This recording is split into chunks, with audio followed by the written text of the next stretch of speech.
हाँ, व्यवहाराभासी, चार प्रकार के व्यवहाराभासी। कौन से चार प्रकार के व्यवहाराभासी? परीक्षा रहित ज्ञानुसारी सांसारिक प्रयोजनार्थ धर्म बुद्धि से भंडार। हम्म। चार प्रकार के ये व्यवहाराभासी। फिर उभयाभासी की चार भूलें हमने क्या देखी? मोक्ष मार्ग दो प्रकार का, निश्चय और व्यवहार दोनों उपादेय हैं। निश्चय से सिद्ध समान और व्रत शील संयम आदि व्यवहार, श्रद्धा निश्चय का प्रवृत्ति व्यवहार की। बराबर। ठीक है। किसी ने बोल दिया देख के, कोई बात नहीं। याद होने चाहिए, बिना देखे बोलना। Recording progress. चलो, पेज नंबर 255 से है आज, आई थिंक। है ना, 255 से चालू करना।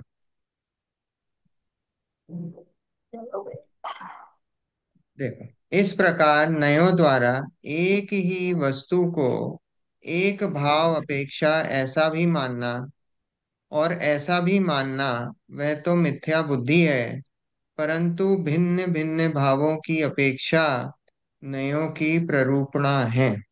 ऐसा मानकर यथा संभव वस्तु को मानना सो सच्चा श्रद्धान है।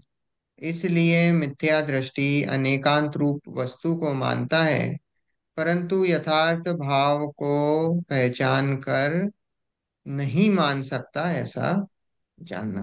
अब अपन ने कल क्या देखा था कि वो नहीं एक भाई, ही एक क्वेश्चन पर्याय था। में। हाँ।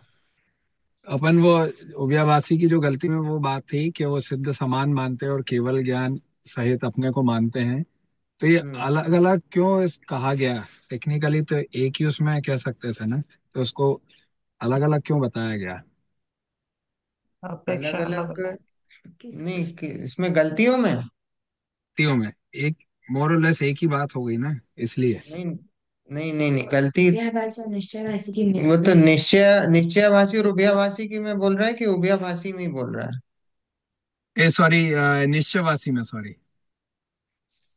निश्चयाभासी में वो, हाँ, वो अपने आप को वो पर्याय और वो स्वभाव अपेक्षा से ऐसी बात है कि वो स्वभाव अपेक्षा से अपने आप को सिद्ध समान मानता है, पर उसी समय पर्याय अपेक्षा से अपने को वो केवल ज्ञान आदि सहित मानता है।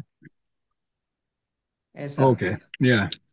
ऐसा है ना। वर्तमान पर्याय में वो अपने आप को सिद्ध समान, एक तो वर्तमान पर्याय में सिद्ध समान मानता, मतलब वो सिद्ध समान जैसा सिद्ध आठों कर्मों से रहित है, वो हम्म। वैसा मानता है। वर्तमान पर्याय में आयुष। केवल ज्ञान सहित मानता है। वर्तमान वो पर्याय अपेक्षा से, वो जो सिद्ध समान जो है ना गलतियों में, हाँ, वो या। गलतियों में वो पर्याय अपेक्षा से ही है कथन। और पर्याय अपेक्षा से कथन है, इसका मतलब वो वर्तमान में जैसे सिद्ध हैं, जैसा या। सिद्ध सुख भोग रहे हैं, जैसा सिद्ध जो जो उनकी जो जैसी पर्याय चल रही है, वो अपने आप को वर्तमान में भी वैसा मानता है। वैसा मान रहा है। ओके। हाँ। ठीक है। क्लियर हो गया, थैंक यू। ठीक है। देखो, अभी यहाँ क्या पिक्चर है नहीं कि आ इस रही प्रकार तुम्हारी। हमारे है। इसमें पिक्चर नहीं आ रही तुम्हारी। अच्छा अच्छा, सॉरी, मैंने कैमरा नहीं ऑन करा। ओ। वो भूल गया। वो दूसरी बार चालू करा ना। ये थे। देखो, इस प्रकार नयों द्वारा एक ही वस्तु को एक भाव अपेक्षा ऐसा भी मानना और ऐसा भी मानना, वह तो मिथ्या बुद्धि। कल अपन ने क्या देखा था कि एक ही पर्याय में देखो भाव के अलग अलग अर्थ निकलते हैं। ये जो भाव लिखा ना, भाव को कभी पर्याय की अपेक्षा से भी बोलते हैं, कभी गुण की अपेक्षा से भी बोलते हैं, कभी द्रव्य की अपेक्षा से भी बोलते हैं। तो अलग अलग जगह अलग अलग उसके जो जहाँ पे जैसी बात लिखी उसका वैसा अर्थ निकालना। यहाँ भाव को जो है पर्याय अपेक्षा से लेना। यहाँ जो भाव शब्द है वो पर्याय अपेक्षा से लेना। तो अपन ने देखा था ना कि एक ही समय में वो अपने आप को क्या मानता है, वो एक ही समय में अपने को केवल ज्ञान सहित भी मानता है और एक ही समय में मति श्रुत ज्ञान सहित भी मानता है। कल देखा था ना अपन ने, एक ही पर्याय में वो यस। एक ही पर्याय में अपने आप को मानता है कि मैं केवल ज्ञान वाला भी हूँ और मैं मति श्रुत ज्ञान वाला भी हूँ। निश्चय से मैं केवल ज्ञान वाला हूँ और व्यवहार से मैं मति श्रुत ज्ञान वाला। तो यहाँ लिखा है कि इसी प्रकार नयों द्वारा एक ही वस्तु को एक भाव अपेक्षा, एक भाव मतलब अभी एक पर्याय को देख रहे हैं हम, एक पर्याय को देख रहे हैं, और एक ही पर्याय को देख के हम कैसे देख रहे हैं? ऐसा भी मानना और ऐसा भी मानना, मतलब केवल ज्ञान सहित भी मानना और हम्म, मति श्रुत ज्ञान सहित भी मानना। तो बोले ये तो मिथ्या बुद्धि है, ये मिथ्या बुद्धि है। परंतु भिन्न भिन्न भावों की अपेक्षा नयों की प्ररूपणा है। अब भिन्न भिन्न भावों की अपेक्षा है ना, तो अब इसमें भिन्न भिन्न भावों की अपेक्षा, अब इसमें पर्याय भी लग सकती है, और हम इसको स्वभाव की अपेक्षा और पर्याय की अपेक्षा दोनों लगा सकते हैं कि भिन्न भिन्न स्वभाव की अपेक्षा देखेंगे तो वो कैसा दिखेगा, कि विशुद्ध दिखाई देगा, और पर्याय की अपेक्षा देखेंगे तो विषय। वो अशुद्धता दिखाई देगी। तो भिन्न भिन्न भावों की अपेक्षा नयों की प्ररूपणा है, ऐसा मानकर यथा संभव वस्तु को मानना सो सच्चा श्रद्धान है। इसलिए मिथ्या दृष्टि अनेकांत रूप वस्तु को मानता है, परंतु यथार्थ भाव को पहचान कर नहीं मान सकता, ऐसा जान। देखो अब ये क्या उभयाभासी है, उसने सब पढ़ रखा है।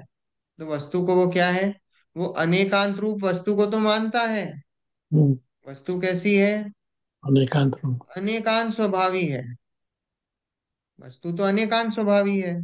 तो अनेकांत तो वस्तु को मानता है, पर उसका यथार्थ भाव नहीं पहचानता।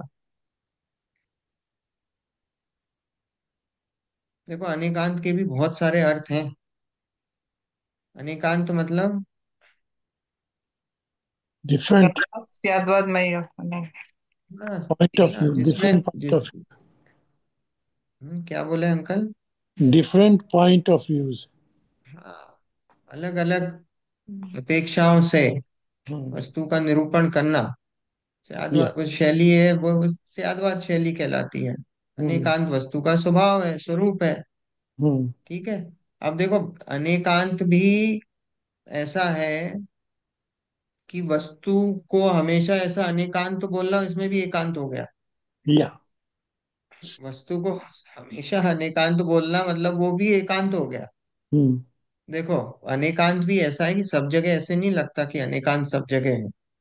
कि जैसे हमने बोला कि जैसे हम जीव हैं, तो हम जीव हैं उसमें अनेकांत कैसा लगेगा कि भाई हम अजीब नहीं हैं।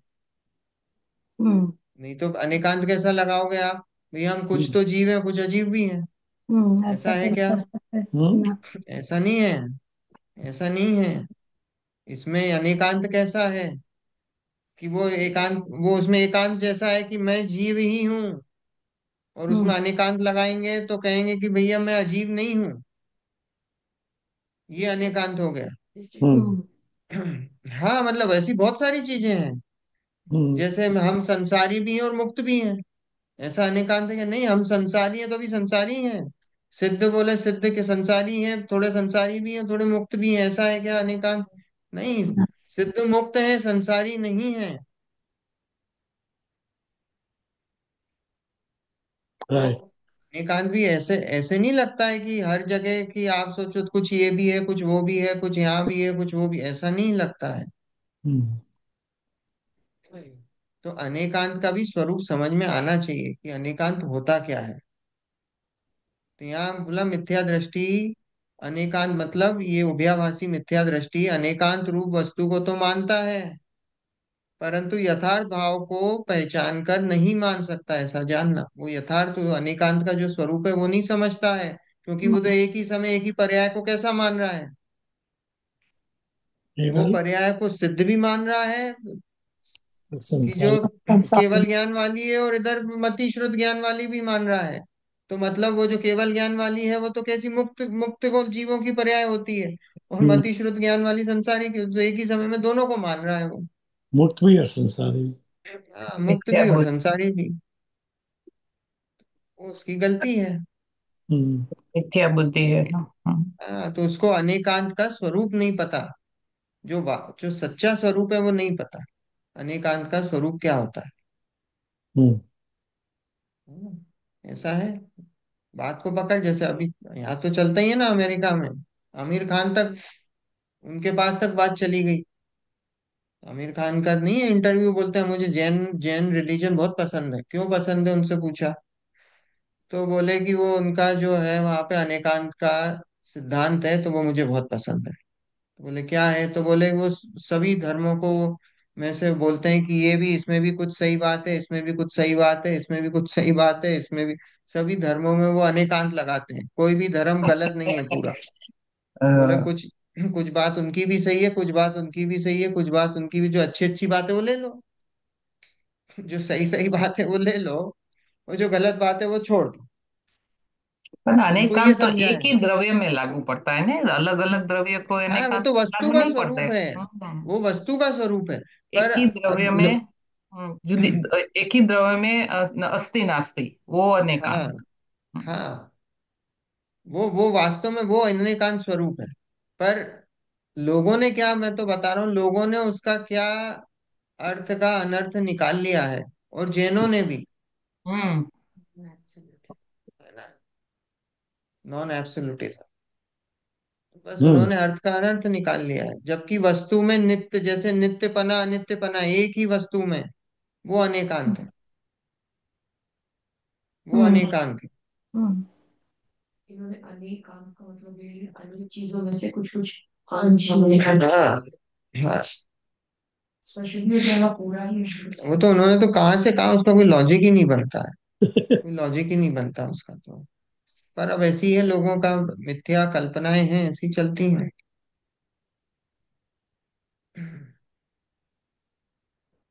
देखो, तथा इस जीव के व्रत शील संयम आदि का अंगीकार पाया जाता है, सो व्यवहार से ये भी मोक्ष के कारण है, ऐसा मानकर उन्हें उपादेय मानता है।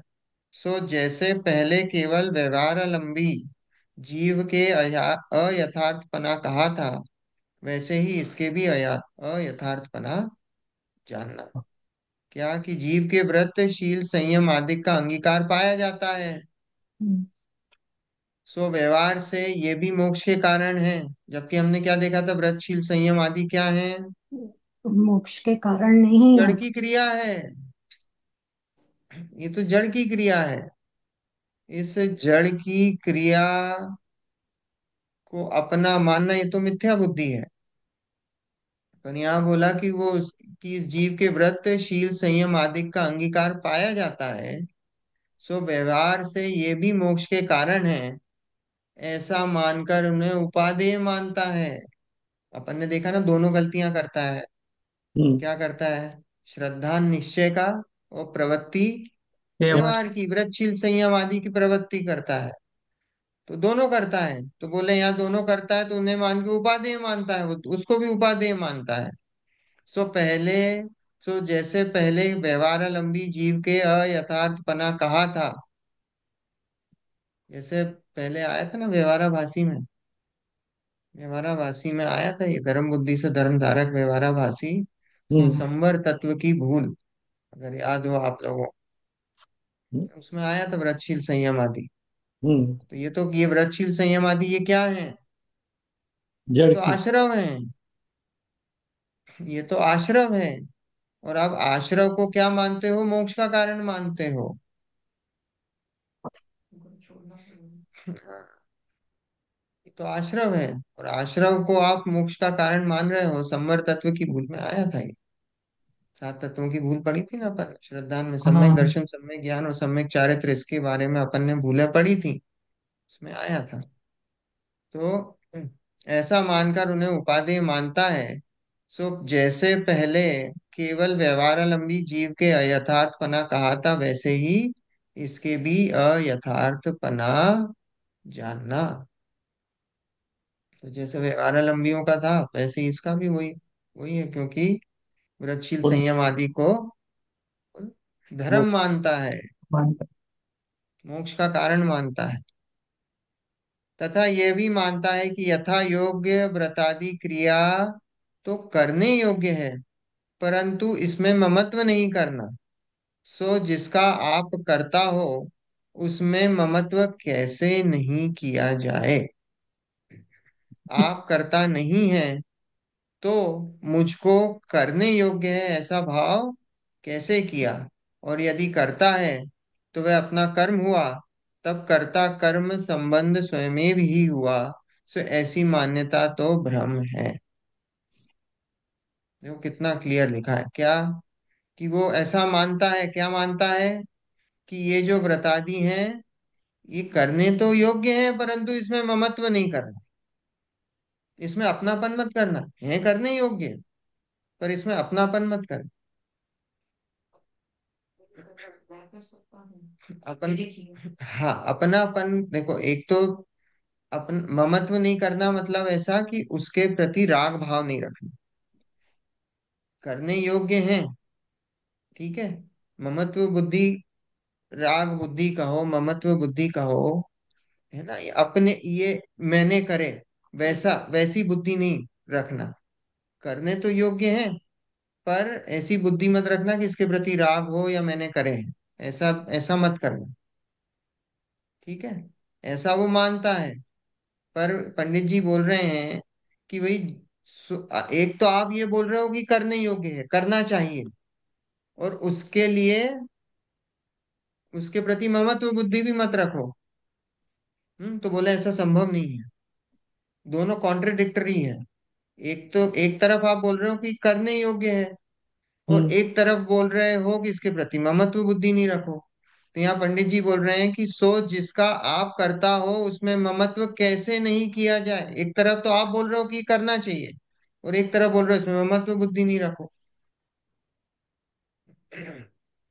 तो बोले संभव नहीं है। देखो सो जिसका आप करता हो उसमें ममत्व कैसे नहीं किया जाए, आप करता नहीं है तो मुझको करने योग्य है ऐसा भाव कैसे किया। अगर देखो ममत्व बुद्धि नहीं हो ना, हाँ तो तो। आप क्या बोलोगे, आप बोलोगे कि भैया ये करने योग्य तो नहीं है लेकिन फिर भी होता है। देखो गुरुदेव की हमेशा लैंग्वेज कैसी होती थी, कि ज्ञानी को व्रतशील संयम आदि के परिणाम होते हैं। भाव भाव भाव आते हैं। हाँ। उसके प्रति उनका ममत्व का परिणाम नहीं होता।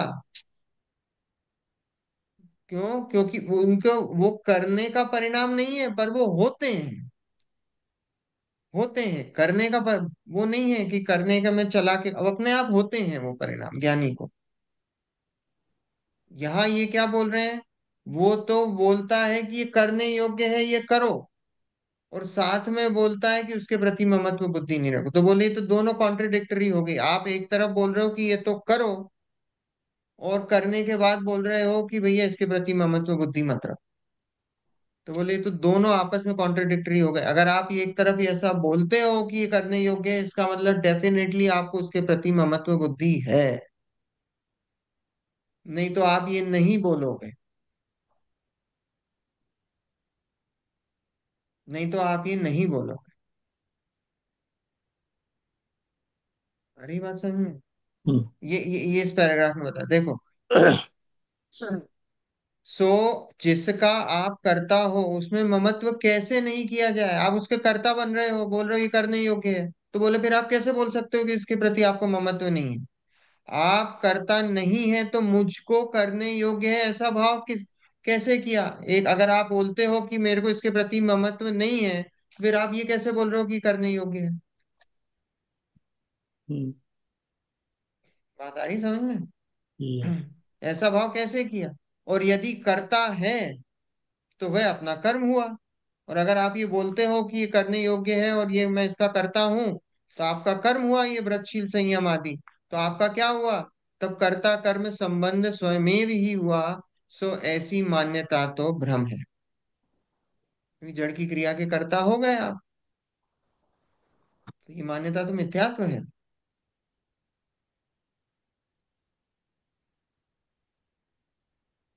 आया आई बात समझ में आई पैराग्राफ। हम्म। देखो तो कैसे हैं, बाह्य व्रतादि हैं वे तो शरीर आदि पर द्रव्य के आश्रित हैं। तो बोले फिर ये बाह्य व्रतादि हैं क्या। तो अब हम्म। देखो वो बताते हैं कि क्या होते हैं ये बाह्य व्रतादिक। तो बोले ये बाह्य व्रतादिक हैं वे तो शरीर आदि पर द्रव्य के आश्रित हैं। पर द्रव्य के आश्रित हैं, शरीर की क्रिया है, पर द्रव्य का आप करता है नहीं, इसलिए उसमें कर्तत्व बुद्धि भी नहीं करना, और वहां ममत्व भी नहीं करना। ना कर्ता बुद्धि करना और ना हम्म, ममत्व बुद्धि करना। तथा व्रतादिक में ग्रहण त्याग रूप अपना शुभोपयोग हो, वह अपने आश्रित है, उसका आप करता है। इसलिए उसमें कर्तत्व बुद्धि भी मानना और वहां ममत्व भी मानना, परंतु इस शुभोपयोग को बंध का ही कारण जानना, मोक्ष का कारण नहीं जानना। क्योंकि बंध और मोक्ष के तो प्रतिपक्षी पना है। इसलिए एक ही भाव पुण्य बंध का कारण हो और मोक्ष का भी कारण हो, ऐसा मानना भ्रम है। आई बात सुन। यहाँ बोला कि भाई व्रताधिक तो क्या है, वो तो शरीर आश्रित क्रिया है। देखो बहुत इंपॉर्टेंट पैराग्राफ। वो शरीर आदि पर द्रव्य के आश्रित हैं, पर द्रव्य का आप करता है नहीं। आज तक कितने उपवास करे? शक्ति नहीं। एक भी नहीं करा भाई। हम्म, मान्यता में करे हैं, पर वास्तव में उपवास कितना भोजन करा? एक करोड़। एक कण भी नहीं खाया। ये उपवास यथार्थ है। उपवास का मीनिंग ही ये था, आत्मा की समीप बैठना। उपवास, वास, आत्मा की नजदीक करो उपवास। वो तो एक भी नहीं करा आंटी। बाहर भोजन से मेजरमेंट करा है। हम्म, उप के वास कहाँ करा आज तक? आत्मा के हम्म, समीप वास कर लिया होता तो अभी यहाँ थोड़ी स्वाध्याय में होते। हाँ नहीं होते, पर उसका रियल मीनिंग तो वही है ना। उपवास का ये अर्थ है, हर चीज तो हम खाना छोड़ने से ही नहीं। शुरुआत कैसे होता है? व्रत क्या होती है? खाना छोड़ना। हम्म। तो अभी 10 लक्षण में क्या होता है? कोई मिले आपसे पूछता है, "ये चर्चा अभी कौन सा चल रहा है? कौन सा प्रश्न। नंबर का है?" हम्म। मैंने कहा भैया मैं तो उपवास करता ही नहीं। मैंने कहा भाई मैंने तो उपवास करे ही नहीं। लोग नंबर पूछते हैं। कहना आपने उपवास नहीं करे? मैंने कहा नहीं करे भाई। लोग मानते ही नहीं है कि स्वाध्याय भी कोई तप होता है या कोई और दूसरी चीज भी होती है करने लायक। मेजरमेंट क्या है? मेजरमेंट तो यही है, सबसे पहले शुरुआत ही इससे है कि भाई आपने खाना छोड़ा कि नहीं छोड़ा। दृष्टि बाहर है ना। तो वो क्या है? यहाँ बोला वो शरीर के परद्रव आश्रित क्रिया है और उसके आप करता है नहीं। इसलिए उसमें कर्तत्व बुद्धि भी नहीं करना और वहां ममत्व भी नहीं करना। तथा व्रतादिक में ग्रहण त्याग रूप अपना, जी देखो बहुत, अपना शुभोपयोग है या हो, वह अपने आश्रित है, उसका हम्म, आप करता है। अब ये जो शुभोपयोग हो रहा है, जो राग हो रहा है, वो क्या है? वो कौन कर रहा है? वो अपने आश्रित है, वो मैं कर रहा हूँ। ये जो राग है वो कौन कर रहा है? ये मैं कर रहा हूँ। देखो गुरुदेव कहते थे, जो राग को अपना माने वो मिथ्या दृष्टि, और जो राग को अपना नहीं माने वो भी मिथ्या दृष्टि। हम्म, जीव की पर्याय में होते हैं ना अपनी भाव। देखो, देखो क्या बोला? जो राग को अपना माने वो मिथ्या दृष्टि, और जो राग को अपना नहीं माने वो भी वो भी मिथ्या। मिथ्या दृष्टि और ये बोले कि राग हो रहा तो है। राग हो रहा है। हाँ, अभी वो हटा दो आप। हो रहा है, वो हो रहा है स्वतः। वो स्वतः हो रहा है राग। पर राग अपेक्षा को से कहा। मान्यता की बात है। यह मान्यता की बात है। अभी जो राग हो रहा है वो तो अभी चारित्र गुण की बात है। मान्यता की बात है। मान्यता में जो राग को अपना माने वो मिथ्या दृष्टि, और जो राग को अपना नहीं माने अभी हो रहा है तो भी मिथ्या दृष्टि। अब देखो अलग अलग अपेक्षा का कथन। स्वभाव दृष्टि से राग को अपना माने तो मिथ्या दृष्टि, और वर्तमान पर्याय में अपने को ये माने कि राग जो है वो मेरी पर्याय में नहीं हो रहा है, तो भी मिथ्या दृष्टि। अपेक्षा अपेक्षा का कथन, वर्तमान पर्याय में राग हो रहा है और ये नहीं माने, गलती नहीं माने कि राग जो है मुझे नहीं हो रहा है, तो भी मिथ्या दृष्टि। वर्तमान पर्याय में हो रहा है ना, वो बात अलग है कि स्वभाव में अभी देखेंगे तो राग नहीं है, तो इसलिए बोला कि अगर स्वभाव में मान लिया राग हो रहा है तो भी मिथ्या दृष्टि, क्योंकि स्वभाव में राग का प्रवेश नहीं है। तो स्वभाव की अपेक्षा से माने कि राग नहीं, तो बात सही है, लेकिन पर्याय में अभी देखे और बोले कि पर्याय में भी राग नहीं है, तो मिथ्या दृष्टि।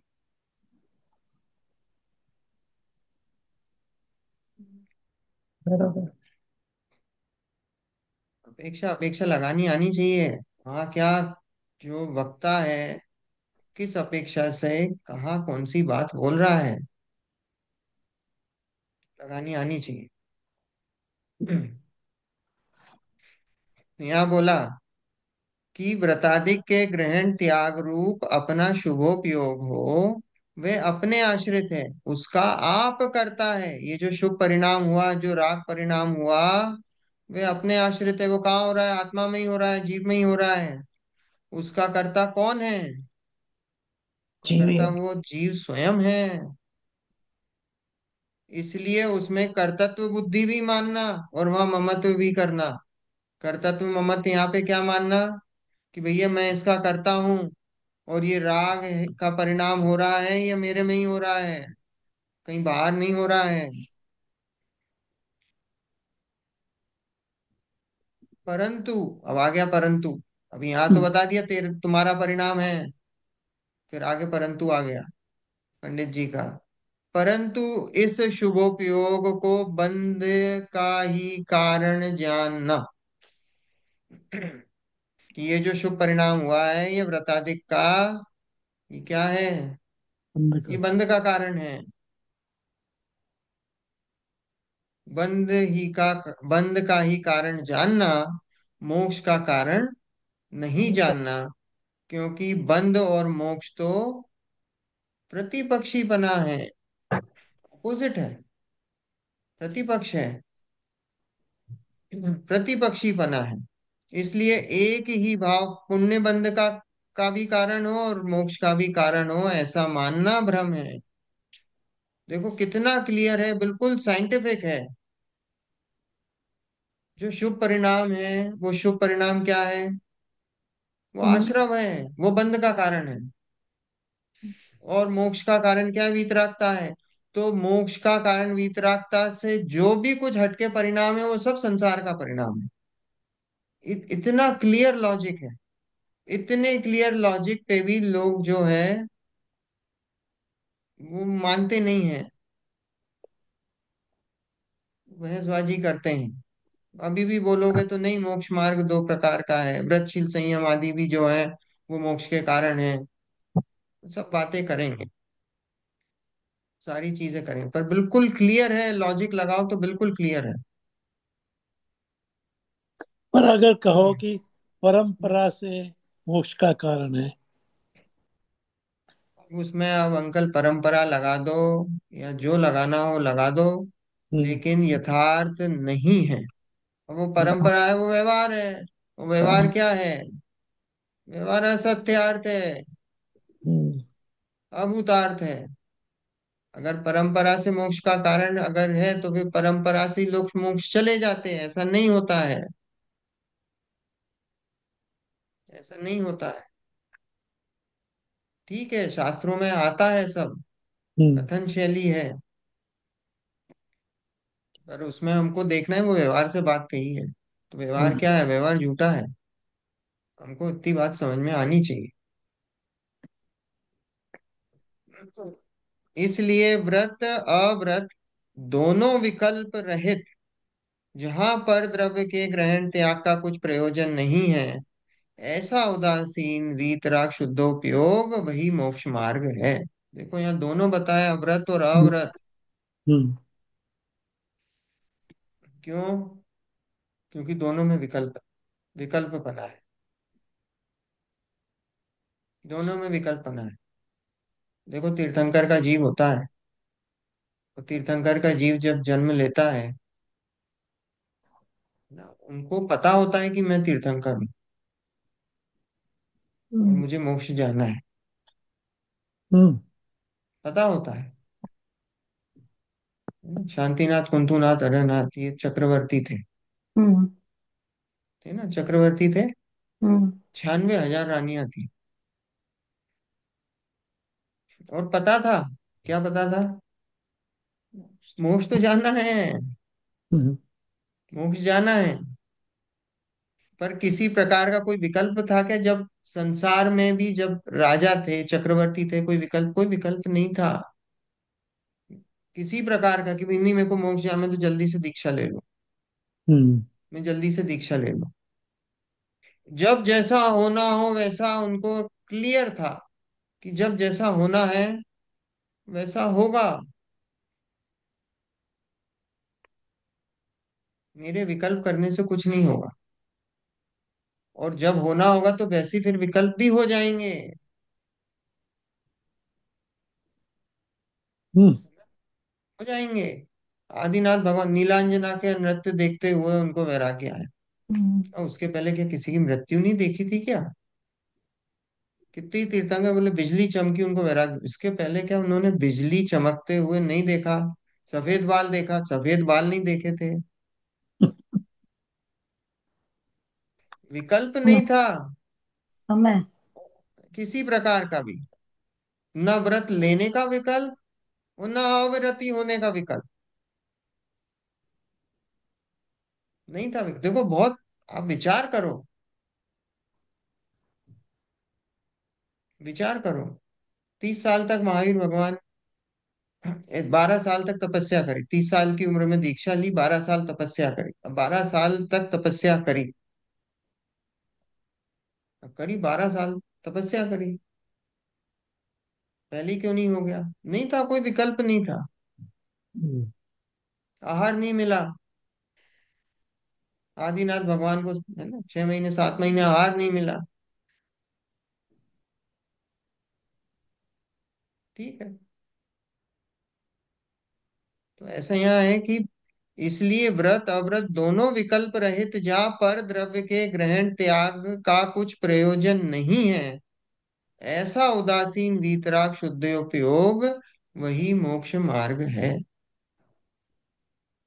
जहाँ न व्रत का न अव्रत का, दोनों प्रकार के विकल्पों से रहित, पर द्रव्य के कुछ ग्रहण त्याग का कोई प्रयोजन नहीं है, ऐसा उदासीन वीतराग शुद्धोपयोग वही मोक्ष मार्ग है। वही मोक्ष मार्ग है। तथा निचली दशा में कितने ही जीवों के शुभोपयोग और शुद्धोपयोग का युक्तपना पाया जाता है। निचली दशा होती है, इसलिए उपचार से व्रताधिक शुभोपयोग को मोक्ष मार्ग कहा है। निचली दशा है। सराग चरित्र होता है, एक सराग चरित्र होता है, एक वितराग चरित्र और एक सराग चरित्र। तो सराग चरित्र भी देखो अलग अलग अपेक्षाएं, कहीं पे कोई मुनिराज कहते हैं कि सराग चरित्र छठे गुण स्थान तक है, कहीं तक 10वें गुण स्थान तक, जहां तक जैसी जैसी अपेक्षा में लगा लो। 10वें गुण स्थान तक इस अपेक्षा से है।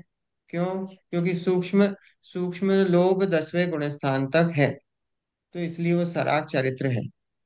ठीक है। और वैसे कि छठे गुण स्थान तक इस अपेक्षा से भैया उसके ऊपर कैसे शुद्ध के गुण स्थान है, बुद्धि पूर्वक जो है शुभ के परिणाम नहीं होते हैं छठे गुण स्थान से ऊपर, तो इसलिए वहां तक उसको सराग चरित्र बोला है। तो यहाँ वही सराग चरित्र की बात है कि क्या निचली दशा में कितने ही जीवों के शुभोपयोग और शुद्धोपयोग का युक्त पना पाया जाता है, दोनों एक साथ चलते हैं। चलते हैं। तो इसलिए उपचार से व्रताधिक शुभोपयोग को मोक्ष मार्ग कहा है, क्योंकि क्या चल रहा है? शुभोपयोग चल रहा है। तो शुभोपयोग चल रहा है तो शुभोपयोग में क्या होता है? व्रताधिक के भाव होते हैं, व्रत संयम आदि के परिणाम होते हैं। तो उसको इसलिए क्या बोला? उपचार से, बहुत स्थूल रूप से उपचार से उसको मोक्ष मार्ग कह दिया गया है। बहुत स्थूल रूप से कहा है। वास्तव में तो वो जो शुभोपयोग है वो व्यवहार मोक्ष मार्ग है, पर वो जो क्रिया है उसको भी मोक्ष मार्ग किसी अपेक्षा से कह दिया जाता है स्थूल रूप से।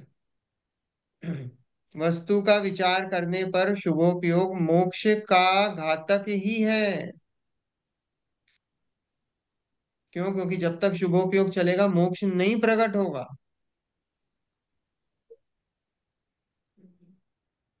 जब तक शुभोपयोग होगा मोक्ष नहीं प्रकट होगा। आप आगे के गुण स्थानों में कैसे जाओगे?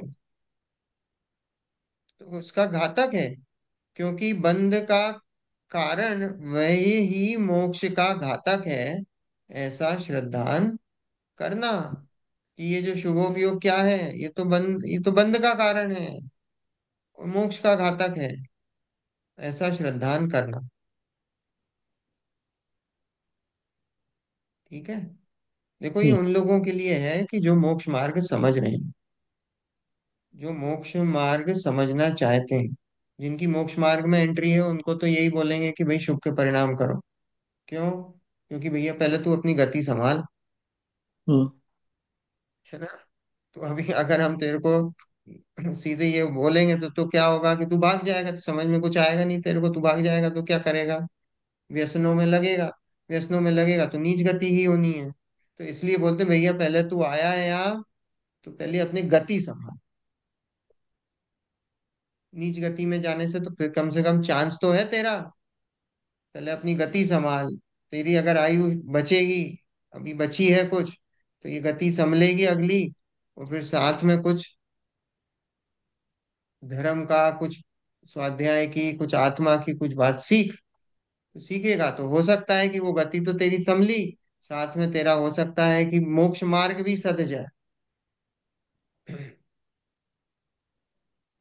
ठीक है। इसलिए हम्म। पहले जिसको लाते हैं उसको तो पहले गति संभालो, मंदिर आ, ये व्रतशील संयम आदि के परिणाम कर।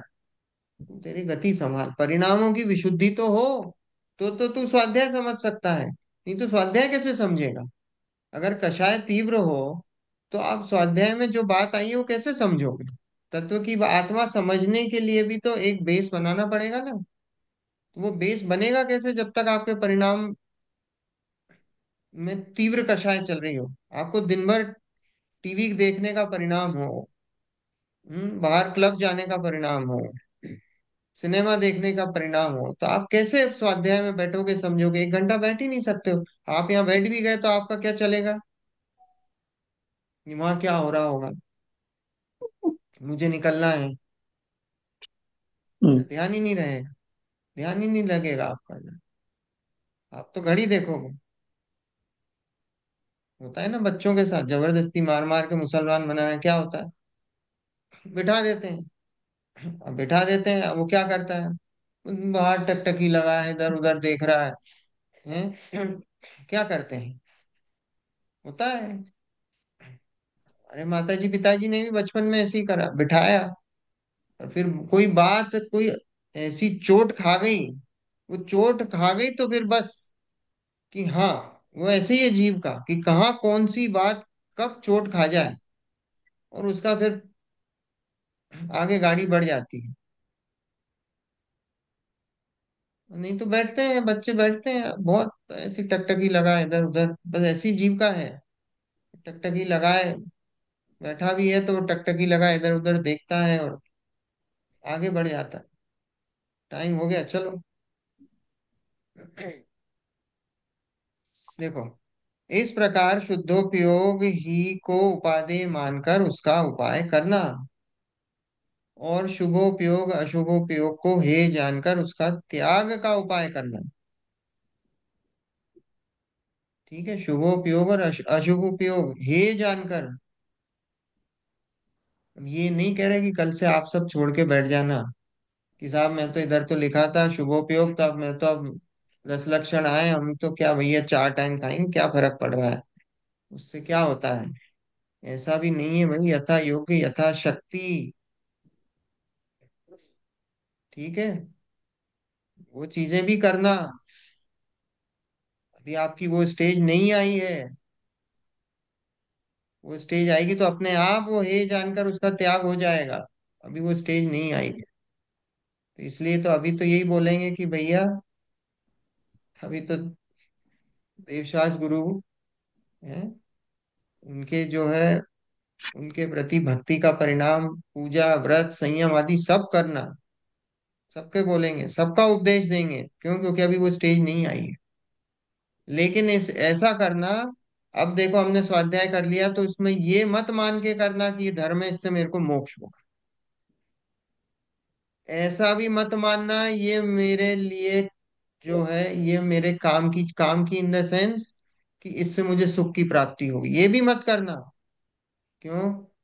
ये सुख की प्राप्ति होगी ऐसा मान के चलोगे तो जो मिथ्यात्व है वो बड़ा गाढ़ा मिथ्यात्व बनेगा। अब कम से कम इतना तो है ना, हम करने के पहले सोचेंगे भैया, हाँ मैं पूजा कर रहा हूँ, व्रतशील संयम आदि तो कर रहा हूँ, पर ये क्या है, ये तो जड़ की क्रिया है। फिर भी मेरे को करना है, ये करने का परिणाम आ रहा है, कषाय मंद है, हो रहे हैं, करना है। पर इतना भेद विज्ञान तो करना, उस समय भी मैं इसका करता नहीं हूँ। इतना भेद विज्ञान तो करना हर समय। वो ठीक है, अभी मान्यता में नहीं बैठा है, अभी भी कर्तापना है उसके प्रति ममत्व पना है, सब कुछ है। पर भेद विज्ञान तो चलाना उस समय भी, उसमें भी नहीं। तो पहले क्या होता था, उन क्रियाओं को हम भला मानकर करते थे। हम उनसे मानते थे ये क्रियाओं का कर्ता मैं हूं, और ये क्रियाएं मेरे लिए अच्छी हैं। अब इतना होगा कि हम उससे भी भेद विज्ञान करेंगे कि इन क्रियाओं का मैं करता ही नहीं हूं। होंगी जरूर, करो जरूर, पर उस समय वो क्रियाओं से भेद विज्ञान भी करो साथ में। अभी स्टेज नहीं आई, होगा ममत्व बना, होगा उसके प्रति, होगा बिल्कुल होगा। अभी नहीं हुआ, सम्यक दर्शन नहीं हुआ।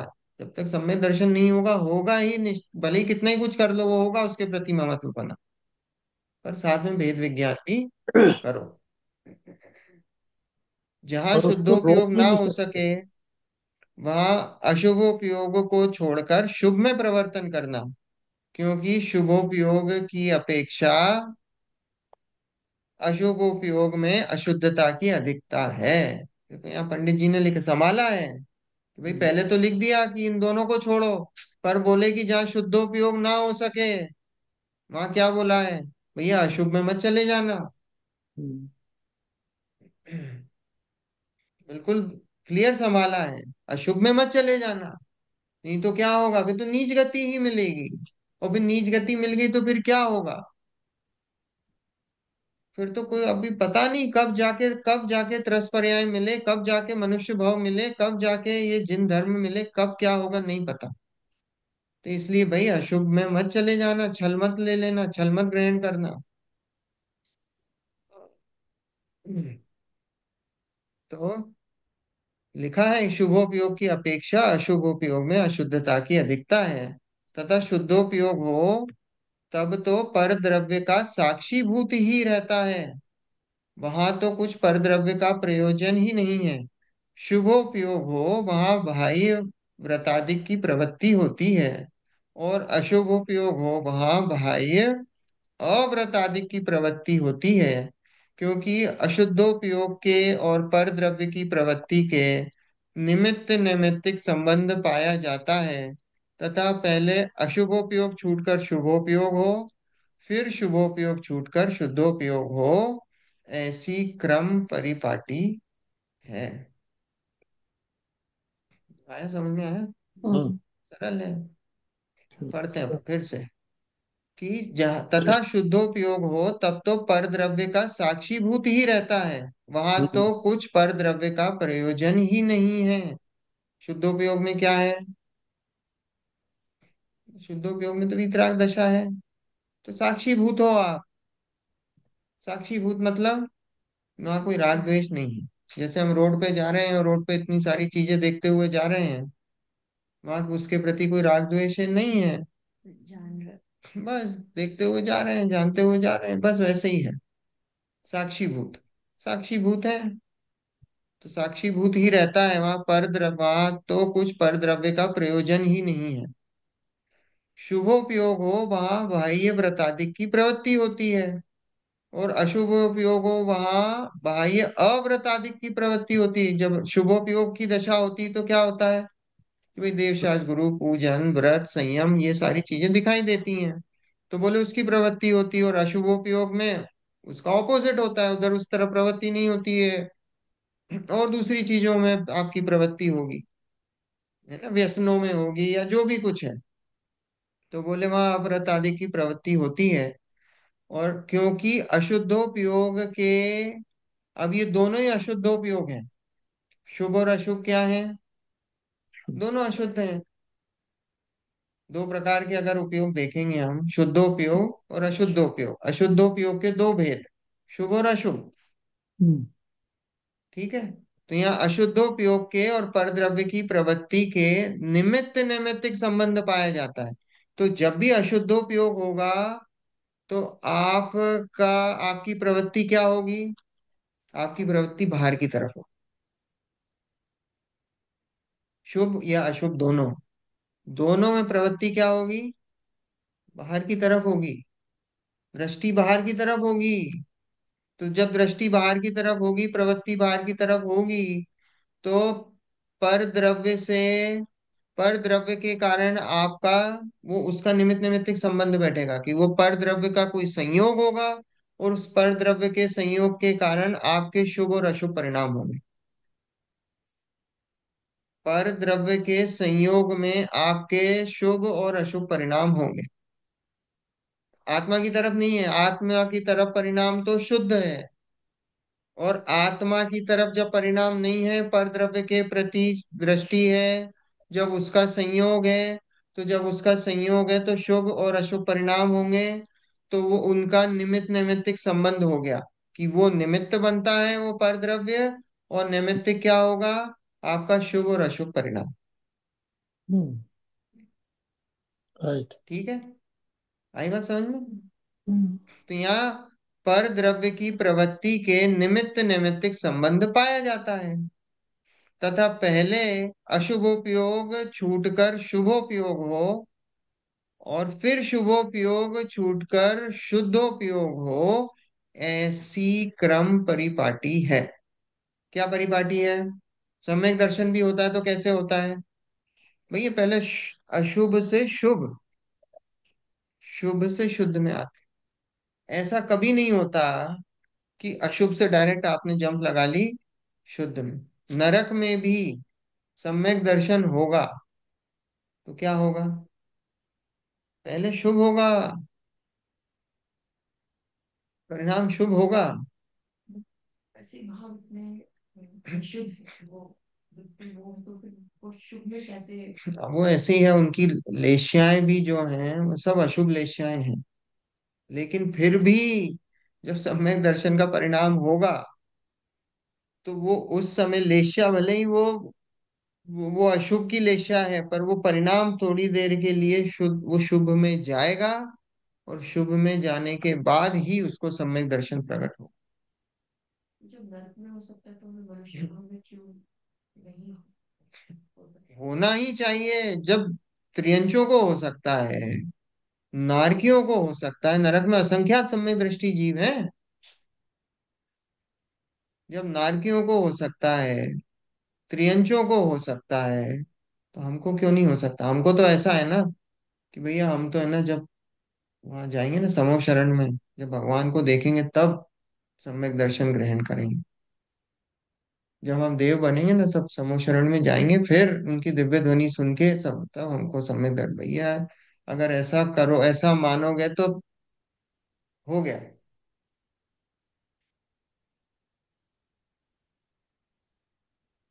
ऐसा। तो हम्म, हमारा तो पूरा फोकस ही यही होना चाहिए कि जब उनको हो सकता तो हमको क्यों नहीं है, क्यों नहीं हो सकता है। पर उसके ग्रहण करने का क्या है, कि जो सम्यक दर्शन के पीछे भागता है उसको सम्यक दर्शन कभी नहीं होता, उसको कभी नहीं होगा। अपने आप को त्रिकाली ध्रुव दृष्टि वहां पे जम जाए, वो मानो दृष्टि वहां जाए, सम्यक दर्शन अपने आप प्रकट हो। श्रद्धा में वो आना चाहिए, श्रद्धा हम्म में ये मानो। ज्ञान में तो सब है ही, प्रमाण का द्रव्य है वो सब है, पर श्रद्धा में आना चाहिए। देखो समय हो गया है। हम्म। आज मार्क कर लो 256, पहला पैराग्राफ। आज है 26।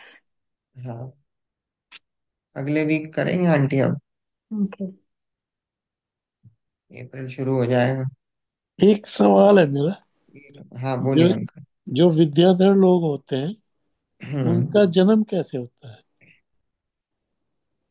उत्पाद विद्या उत्पन्न। विद्याधर मनुष्य बोल रहे हैं ना आप? हाँ। तो विद्याधर मनुष्य है तो मनुष्य जैसे ही है। अच्छा। रावण का जीत था ना हाँ। विद्या। हाँ, तो हम्म। कोई उसमें उत्पाद का नहीं है। नहीं, वो नहीं है। हम्म। वो तो तो उनका भोग भूमि वाले, वो भोग भूमि वाले हैं। तो उनका तो हमारे जैसे शरीर होता है। तो देखो ये विद्याधर, देखो दो प्रकार के जो चौथे काल में, ऐसे भूमि गोचरी और विद्याधर। हम्म ठीक है, तो ये भूमि गोचरी जो है, जैसे राम वगैरह जो थे ना, हम्म ये भूमि गोचरी थे। तो ये और ये जो विद्याधर। विद्याधर हैं, ये रावण जो थे ये विद्याधर थे। तो हाँ। हम्म ये विद्याधर थी, विजयार्ध पर्वत है, विजयार्ध पर्वत के नीचे वहां पे नगरियां बसी हुई हैं, और उन हम्म। नगरियों में ऐसे ये विद्याधर जीव यस। रहते हैं। हम्म और वहां उनकी तो रावण वहीं पे रहते थे, जो लंका वगैरह सब वहीं थी।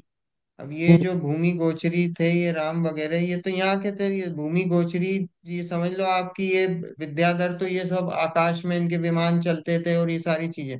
और भूमि गोचरी नाम ही है कि भूमि पे चलने वाले। हम्म हर शक्ति के साथ में हम्म। जो भूमि कोशिश उनके पास तो अपनी हाँ, उनके पास भी अपनी थी, पर वो विद्याधरों के आगे वो नहीं टिक पाते, ऐसा।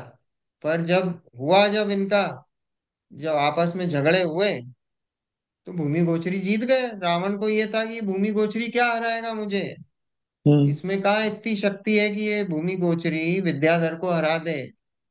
पर उसे नहीं पता था ये कौन कि है? ये जो लक्ष्मण है वो नारायण है। ये तो ठीक। पता था उसको, मैं प्रति नारायण हूँ, और प्रति नारायण को नारायण ही मारता है, ये पता है उसको। लेकिन उसको ये नहीं पता था कि ये कोई भूमि गोचरी भी नारायण हो सकता है, हम्म विद्या था। ऐसा। प्रति नारायण होते हैं या हो सकते हैं ये अच्छा। हो हो सकते सकते हैं, हैं। हो सकते हैं, ऐसा ऐसा कोई वो जरूरी नहीं नहीं है। है जरूरी नहीं। हाँ हाँ, ऐसा कोई जरूरी नहीं है। तो पर रावण को ऐसा, रावण को मान था ना। और फिर हम्म। नहीं, हाँ, तो अगर रावण को तो लक्ष्मण नारायण थे तो राम कौन थे? बलभद्र बलभद्र थे। थे। बलभद्र। जो नारायण होते हैं उनके बड़े भाई बलभद्र होते हैं। सिर्फ श्री हम्म कृष्ण और बलभद्र। बलदेव। बलदेव बलदेव और श्री कृष्ण। और जरासंध जो थे, प्रतिनारायण। जो प्रति नारायण होते हैं, वो 3 खंड के अधिपति होते हैं। जो हम्म चक्रवर्ती होते हैं वो 6 खंड के अधिपति होते हैं। हम्म जो जो ये होते हैं, ये 3 खंड के होते हैं, एक आर्य और 2 मलेच्छ। ये चक्रवर्ती होते हैं वो 5 मलेच्छ और एक आर्य, ऐसा इनका पांच। डिस्ट्रीब्यूशन है। हम्म तो आर्य खंड तो एक ही है। हाँ, आर्य खंड है। सीता जी का जीव अब बनेगा सीता जी का जीव रावण का गणधर बने। गणधर, रावण का गंध। रावण का जीव तीर्थंकर। वो तीर्थंकर। लक्ष्मण भी तीर्थंकर है, दांत की खंड हम्म से। सब तीर्थंकर वाले। हम्म ओके चल जी। चल, जिनवाणी स्तुति। निज निधि निज में बताई, यह अनंत उपकार है, उसके लिए जिन वाणी माँ को वंदना शतवार है। वन वंदना शतवार है, वन वंदना शतवार है। 9 बार नमः।